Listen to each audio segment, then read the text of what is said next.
तो I am my own girlfriend episode 2 की शुरुआत वहीं से होती है जहाँ से इसका पिछला एपिसोड खत्म हुआ था। हमारे बंदे की क्लास के सारे बंदे हमारे बंदे के पास आने लगते ताकि उसके साथ बात कर सके, और हमारे बंदे के साथ जो एक्सियोमो शांति से बैठा था, क्लास के सारे बंदे मिलकर उसे भी लात मार के भगा देते हैं, जिसकी वजह से एक्सियोमो पगला जाता है क्योंकि उसे भी क्लास की नई और सबसे ज्यादा खूबसूरत लड़की के साथ बैठना था। जिसके बाद एक्सियोमो एक सीरियस सा फेस बना के कहता है, क्या तुम्हें नहीं लगता कि क्लास में तुम लोग एक छोटी सी लड़की को प्यार या फिर दोस्ती के बारे में बता रहे? तुम लोगों को क्या लगता है, क्या ये एक अच्छी बात है? और हमारी आवाज खिड़की से बाहर जा रही है। अगर कोई बाहर से जाते हुए ये सब बातें सुन ली तो सब लोग क्या सोचेंगे? तो इसलिए भलाई इसी में होगी कि तुम लोग अपने अपने सीट पे वापस चले जाओ। जिसे सुनने के बाद किसी का जाने का तो मन नहीं था, लेकिन सबको जाना ही पड़ता है। जिसके बाद क्लास के सारे बंदे बीच में से हट जाते हैं और उनके बीच में से एक्सियोमो बहुत ही स्टाइल के साथ बाहर निकलता है और वो बहुत ही स्टाइल के साथ हमारे बंदे की तरफ आता है। और एक्सियोमो को इस तरीके से आते देखा हमारा बंदा अपने मन में कहता है, इस बुड्ढे को देख के मुझे ऐसा क्यों लग रहा है कि इस बुड्ढे का इरादा बिल्कुल भी ठीक नहीं है।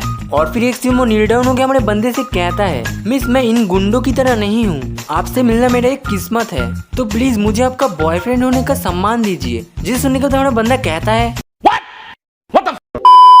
और एक्सियोमो को ऐसा करते देख के क्लास के सारे बंदे पगला जाते हैं और एक्सियोमो को कहते हैं, अबे लोमड़ी का बच्चा तूने हमको हटा के खुद प्रपोज मार लिया। जिसके बाद एक्सियोमो कहता है, मैंने उसे प्रपोज करा है इसलिए क्योंकि मैं उसे पसंद करता हूँ, न कि मैं तुम लोगों की तरह उसके बॉडी के पीछे भाग रहा हूँ। और सच बताओ तो मैं एक बहुत ही ईमानदार लड़का हूँ। और इन लोगों के इस झमेले को देख के हमारा बंदा अपने मन में कहता है, पता नहीं आज मैं स्कूल आया है क्यों। और फिर हमारा बंदा अपने पीछे देखते है तो उसके पीछे एक लड़की थी, जिसे देखने के बाद हमारा बंदा बिल्कुल हैरान हो जाता है। और वो लड़की हमारे बंदे से कहती है, हेलो मैं क्लास 2S का प्रेसिडेंट हूँ। और फिर क्लास प्रेसिडेंट हमारे बंदे से पूछती है, क्या तुम सच में हमारे क्लास के हो? तो हमारा बंदा थोड़ा सा रिलैक्स होता है और कहता है, मेरा नाम लिन रोयो है और आप सब लोगों को परेशान करने के लिए मुझे माफ कर देना। मैं बस यहाँ पे लू यूचिन की मदद करने के लिए आया हूँ क्योंकि वो आज स्कूल नहीं आ पाएगा क्योंकि उसका कुछ जरूरी काम है, इसलिए मैं उसकी चिट्ठी देने के लिए यहाँ पे आया हूँ। और फिर एक्सियोमो हमारे बंदे के कान के पास आके कहता है, क्या तुम दोनों का कोई रिलेशन है? तो हमारा बंदा कहता है, हम बस दोस्त है। और फिर हमारा बंदा क्लास प्रेसिडेंट से पूछता है, अब मेरा काम हो गया है तो क्या अब मैं यहाँ से जा सकता हूँ? तो क्लास प्रेसिडेंट कहती है, आज उसके स्कूल ना आने की वजह से तुम्हें उसके लीव ऑफ एब्सेंस को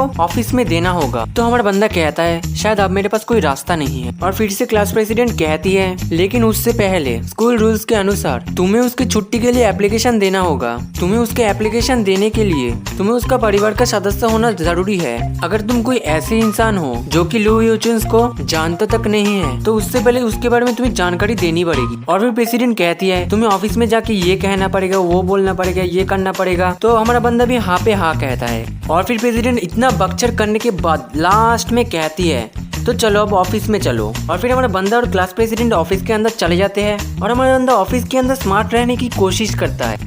A few moments later. और फिर इतना बकचर बोलने के बाद सुनने के बाद हमारा बंदा फाइनली ऑफिस के अंदर से बाहर निकलता है और चैन की सांस लेता है। और यहीं पे एपिसोड 2 खत्म होता है। तो मिलता है किसी नेक्स्ट एपिसोड में, तब तक के लिए बाय।